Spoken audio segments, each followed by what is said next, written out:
No pierdas el rumbo, ya empieza La Brújula del Sur, un programa de cultura.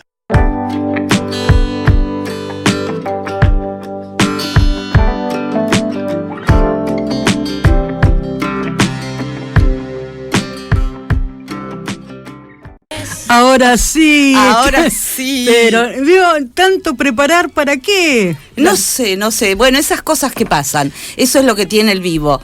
Y hola a todos, hola María, hola Mariana. La verdad que yo estoy felicísima, con nervios por ser la primera vez. Lo que nos costó hoy, explicaba al principio del programa, que esta columna la venimos charlando hace meses, pero bueno, por cuestiones de horario no podías. YouTube anda, che.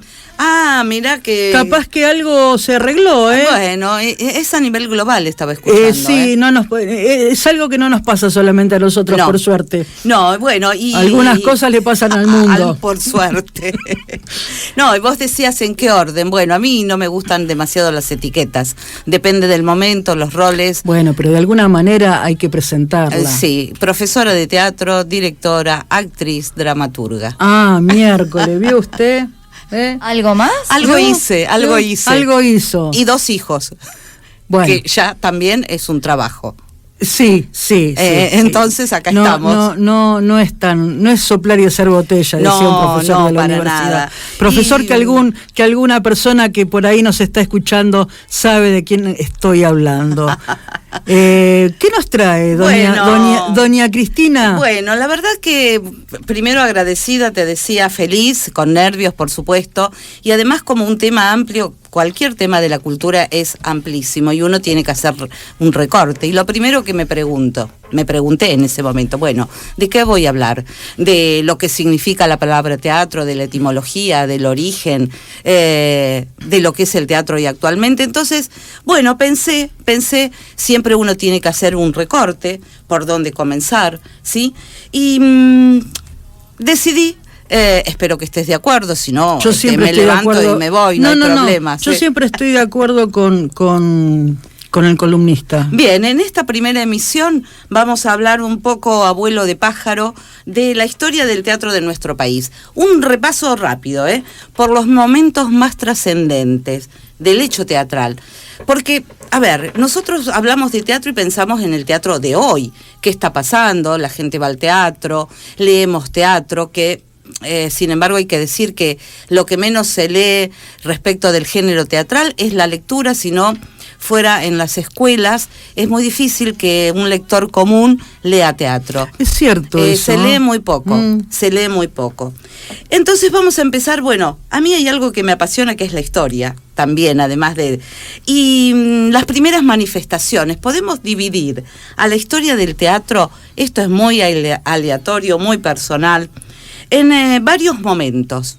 El primer momento, el teatro clásico de elencos europeos, el sainete, el grotesco, el teatro independiente. Uh-huh.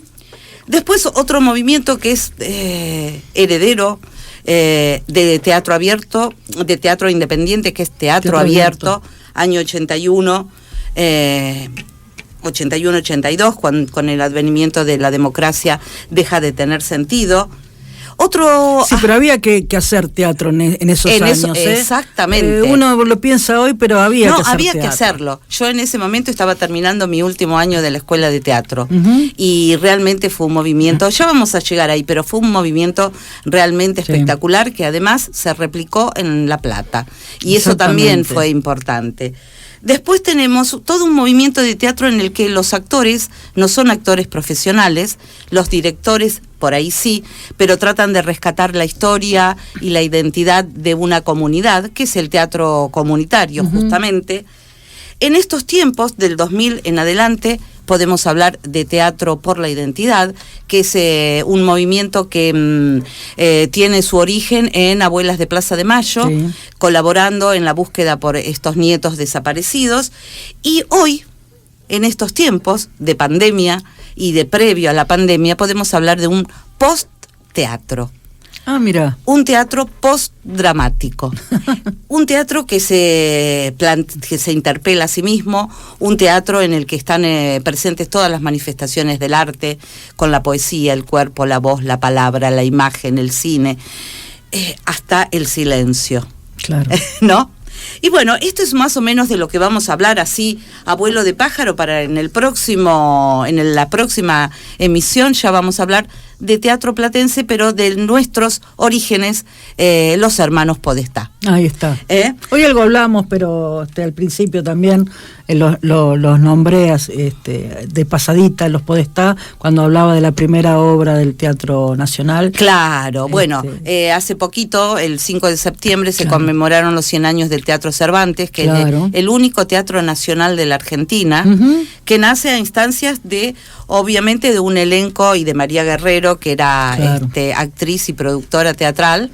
Eso fue en el año 1921. En el año 35 o 33, exactamente, no me acuerdo exactamente, las peripecias económicas hacen que no lo pueda sostener, y en ese momento, el presidente de ese momento, espérate que lo tengo por acá anotado, Marcelo T. de Alvear, que estaba casado con una cantante de ópera, Pacini o Rapacini. Bueno, cantante de ópera. Era una cantante de ópera que obviamente amaba el teatro. El Estado se hace cargo y ahí se denominó el Teatro Cervantes Teatro Nacional de Comedia. Y después se le agregó, y en el año 1995 fue declarado Patrimonio Histórico Nacional. La importancia de una mujer. Exactamente, de una mujer. Y vos fíjate, la primera... Vamos al teatro, las primeras manifestaciones, como toda manifestación cultural, tiene que ver con la gente, con sus rituales, con sus danzas, sus músicas. Obviamente no puede ser considerado totalmente teatral, pero sí podemos hablar que en el año 1717, en Santa Fe, aparece el primer texto de autor conocido, que era santafesino, no era, Buenos Aires no tenía la preeminencia. Y ahí lo que se conoce como primer texto teatral y representado se llamó Loa, y se celebra San Jerónimo. Esta Loa precede a otra obra, hablando de mujer, que se llama No puede ser, guardar una mujer, de un autor español, Agustín Moreto. Y al final, obviamente, luego de la Loa San Jerónimo, y la Loa, ¿sabés con qué tenía que ver? Esto es impresionante. En ese momento, como ahora, se pagan impuestos. Claro. ¿No es cierto? Justamente los vecinos santafesinos pedían que se bajara el impuesto a la yerba. Eso se conoce como sisa.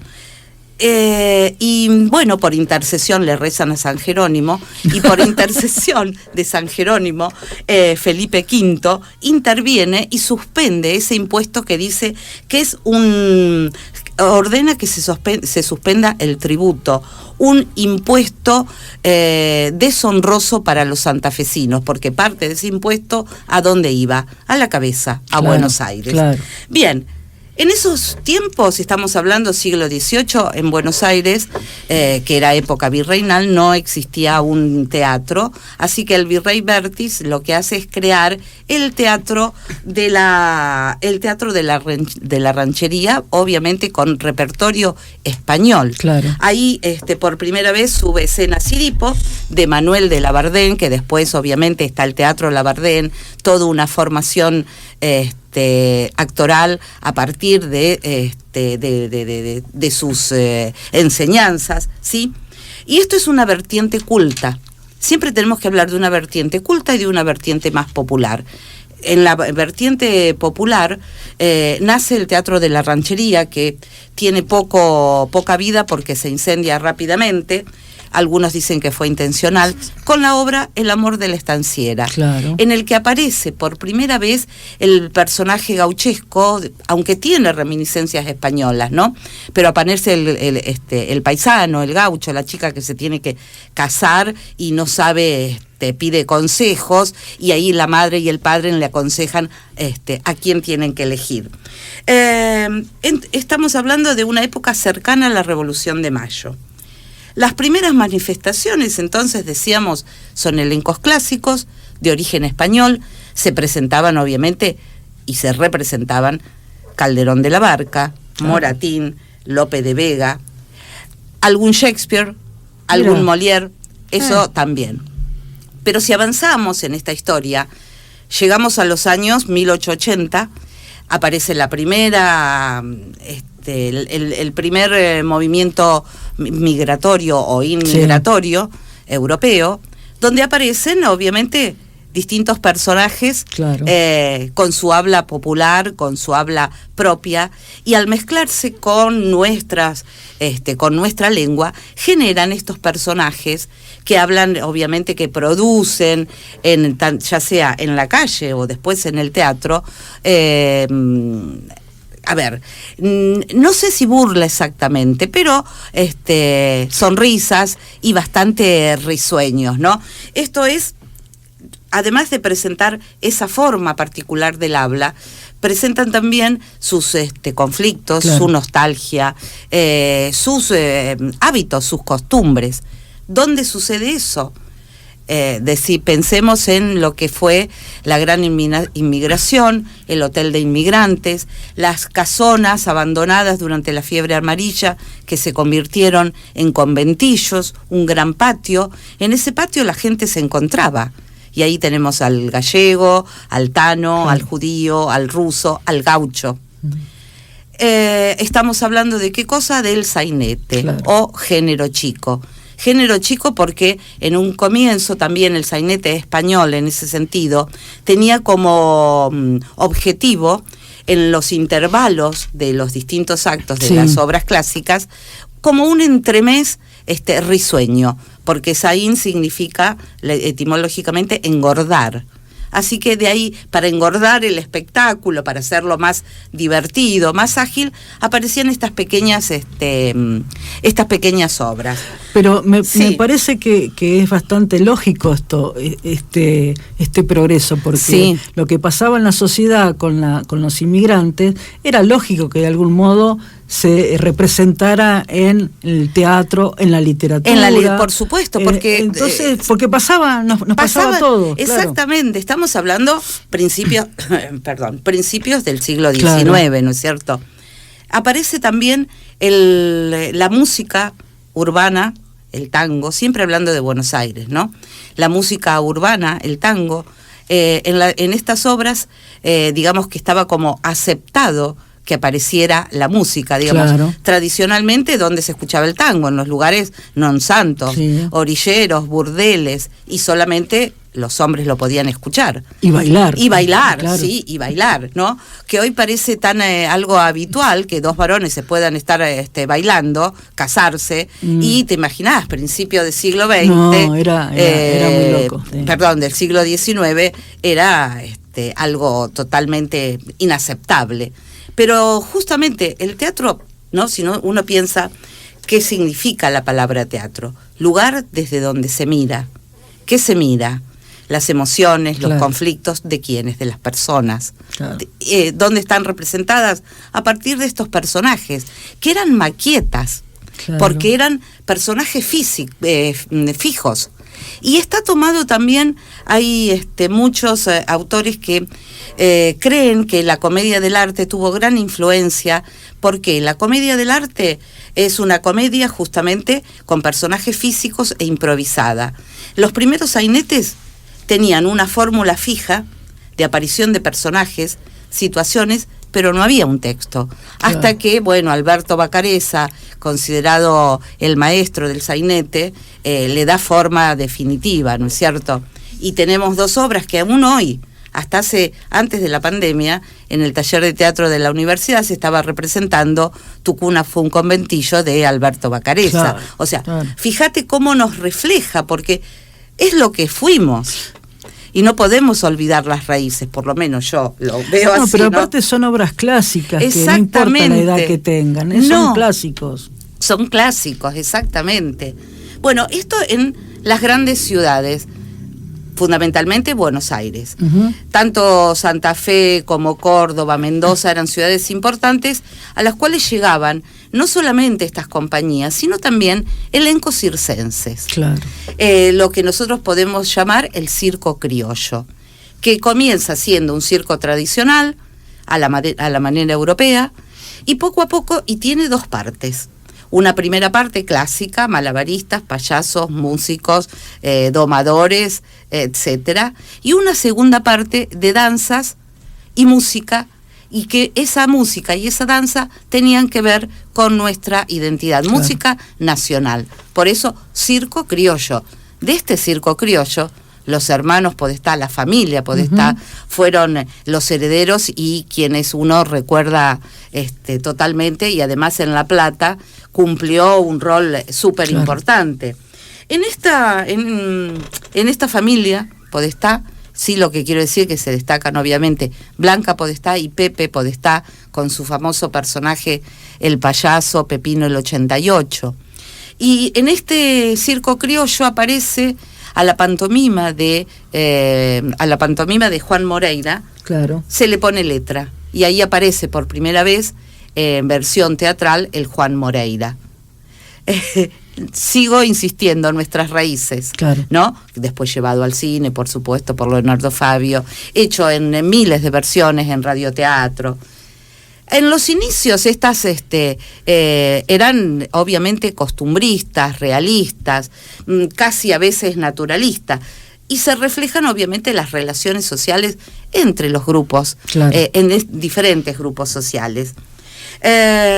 Llegaban, por supuesto, zarzuelas, el varieté, elencos españoles, pero llega el siglo XX, con las nuevas también, la influencia europea no la podemos evitar, ¿no es cierto?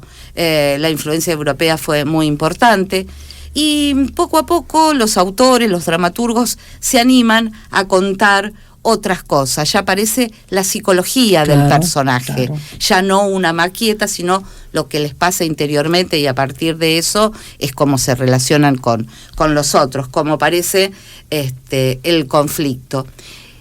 Y entonces podemos hablar acá del grotesco.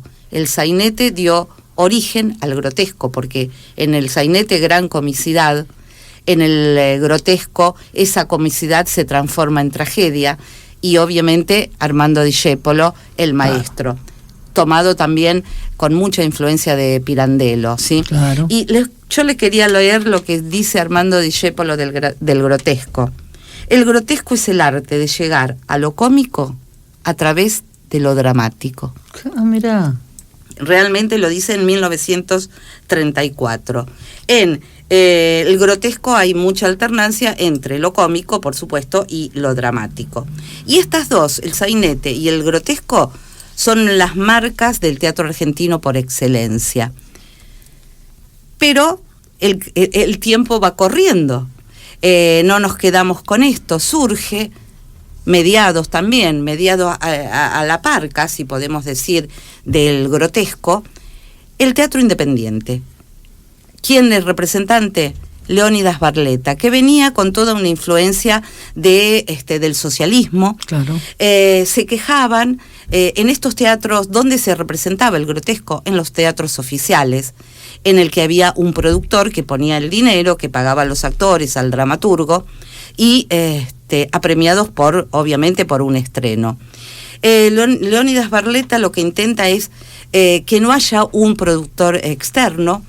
Entonces se forman grupos pequeños en el que todos los integrantes pasan por todos los roles, de director, actor, dramaturgo, escenógrafo.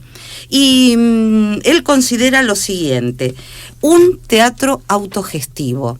Y la primera obra de teatro, y además era un teatro experimental, por primera vez se habla de teatro independiente, autogestivo y experimental. Y él llama para, obviamente paralelo al teatro tenemos la literatura, por supuesto. Sí. Tenemos un autor como Roberto Art. Para la primera función, para el estreno de este teatro que se llamó Teatro del Pueblo, lo llama a Roberto Art, y para ese estreno escribe específicamente La Isla Desierta. Opa, ¿Te suena, no? Sí. Y él lo que dice es lo siguiente: ¿Qué es el teatro del pueblo? Es realizar experiencias de teatro para salvar al envilecido arte teatral y llevar a las masas el arte en general, con el objeto de propender a la evolución de nuestro pueblo. Como nutriente el teatro, pero no ya presionado por la economía, por el dinero. El dinero era vil, obviamente. Entonces resurgen grupos, dramaturgos, salas de teatro. Y otra cosa también importante, cualquier espacio escénico es bueno para hacer teatro. Ya no se tiene en cuenta tanto la famosa cuarta pared, claro, que separa a los actores de los espectadores, el teatro de la Italiana, clásico, pensemos en el Coliseo Podestá. Lo nombro porque es nuestro teatro más tradicional, ¿no es cierto? Cualquier lugar es bueno para hacer teatro. Y así vamos andando en el tiempo. Teatro independiente podemos hablar hasta hoy. Nosotros somos herederos de ese teatro. Por eso es que surgen estos movimientos de pequeñas salas que digamos, la creatividad tiene que estar en el momento, bueno, cómo acercamos el público, que ese fue otro gran tema del teatro independiente. Y lo sigue siendo, porque bueno, cuando pensamos en teatro más tradicional, pensamos en teatro a la italiana. Y no es fácil ver un teatro experimental, porque hay determinados códigos que a veces el espectador común no los conoce. Claro. Y nos lleva, a veces también, sucede que de tan experimental se transforma en hermético. Tendríamos que propender a que no sea tan hermético. Y también, ojo, esto tiene también que ver con la recepción. Bueno, yo hago esto, vos de acá algo vas a sacar, algo vas a entender, te interpelo. El objetivo es movilizarte. Eso es lo que hace el teatro independiente. No tenés todo como el cuentito, como dice la novelita armada, como dice Osvaldo Dragún.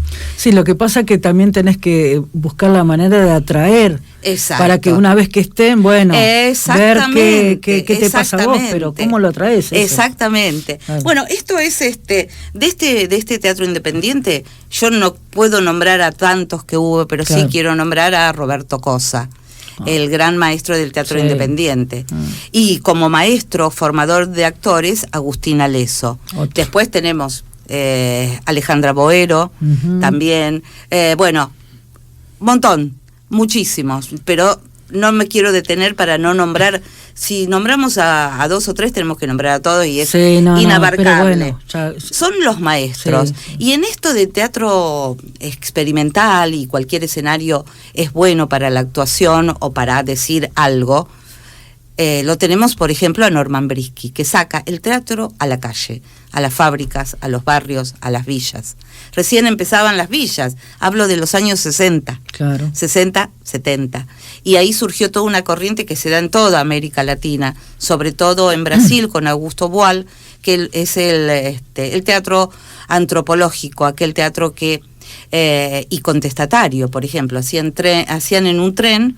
Vos ibas y formabas parte del elenco porque había dos actores, uno con un diario y diciendo, uy, ¿cómo está la situación? ¿Viste cómo aumentó la yerba? ¿A usted qué le parece, doña? Y en realidad lo que pasaba era como fogonear, como estimular. Qué bueno que está eso, está interesante para probarlo.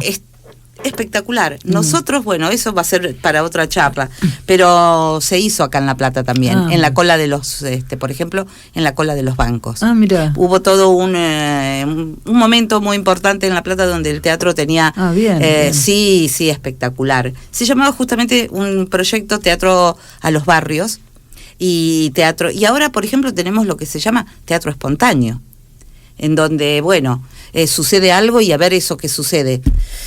Claro. ¿Cómo lo tomo yo? Lo que yo estoy viendo, ¿cómo lo haría yo? No, a mí me parece que no es así. Entonces, en vez de hablarlo, lo tenemos que actuar. Claro. Y así llegamos a teatro abierto. Años 80-81, como decíamos antes, había que hacer teatro. En un momento oscuro de la dictadura, ya casi finales, años 80-81. Lo que pasa es que es antes de Malvinas y todavía no sabíamos que se iban. Exactamente, todavía no sabíamos qué iba a pasar. Claro. Entonces, obviamente que los actores, sobre todo dramaturgos, vieron esa necesidad de tener que, frente a la censura, el arte. Y ahí nace Teatro Abierto, en el que eran obras breves, de no más de media hora, con salas llenas, y también en respuesta porque en ese momento, bueno, además de censura, desapariciones, exilios, se quemó el teatro del Picadero, y bueno, había que en algún momento tomar posición, y la posición fue: frente a esto nosotros respondemos con arte. Claro. Y se salió a la calle, es decir, si bien eran los teatros, pasabas por cualquier teatro pequeño y estaba lleno de gente. O sea, cuando nos querían meter adentro, no pensar, no te metas, tener cuidado con el que está acá al lado, andás a ver en qué anda, claro. La gente iba a ver teatro. Y eso, bueno, obviamente hasta el año 83 con la democracia, que dejó de tener sentido, pero sin embargo muchas obras de teatro abierto se siguen dando en distintos formatos, ya sea en radioteatro. Hay todo el Canal Encuentro hizo todo este año, también se cumplieron, imagínate, año 81, claro. 40 años. Hubo un homenaje a teatro abierto con toda esa historia, está en YouTube, se puede ver. Y acá estamos entonces frente a la dictadura, la posición del artista. Y vamos llegando ya casi, sí, Abuelo de Pájaro, lo último que es de estos últimos años, Abuelas de Plaza de Mayo, tiene Teatro por la Identidad, que se habla, el tema es la identidad desde distintos lugares, no solamente la apropiación de niños, sino también colaborar en la búsqueda, quiénes somos, no olvidar nuestras raíces, porque si sabemos quiénes somos, podremos ir mejor hacia adelante. Exactamente. Cristina, un gustazo. ¿Cómo gracias. Corrió, Pero no. Entró todo, y es una buena introducción para lo que vendrá. Ojalá que sí. Ir aprendiendo de nuestra historia teatral. Sí, que es importante. Ojalá que, bueno, nuestros oyentes les haya gustado. No tenemos el WhatsApp. Por suerte no lo sabemos.